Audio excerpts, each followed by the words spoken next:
Here's the secret to making a good character controller. Stop interpreting a player's button presses literally. What you need to do instead is to be a little bit creative in how those button presses are interpreted. There's a lot of ways I do this in Later Skater, but I'll just give one example from the jump mechanic. Let's say, for example, if you're hopping along chaining multiple jumps in a row. What most players will do in that situation is if they intend to jump as soon as they hit the ground, they'll press jump button slightly before they actually do hit the ground. For a lot of games, that's a pretty simple problem to solve.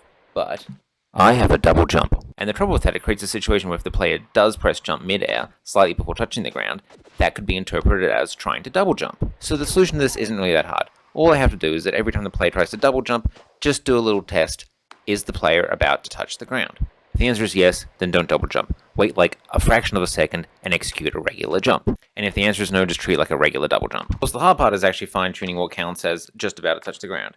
You don't want to make it like too sensitive, or else the player is going to like lose double jumps that they intend, and you don't want to make it not sensitive enough, or else it's not going to work. And normally that's just a matter of playtesting and tweaking it until it feels right.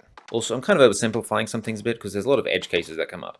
So like, for example, if the player is about to touch the ground, but actually they don't end up touching the ground, but like, whatever, we don't need to get into all that. And that's just one example. There's a ton of ways I'm doing this in Later Skater. The wall sliding in particular was pretty tricky. I had to do a lot of stuff to get that feeling right. And it's all really compounded by the fact that every player kind of approaches the game slightly differently. There's a lot of subtle differences in everyone's playstyles, and I had to find a way to accommodate for them all. And I had to do a lot of playtesting to work that all out. And doing all this stuff is definitely a lot of extra work, but like, it really is worth it. Especially for a platformer where having a good character controller is very much the core of the game.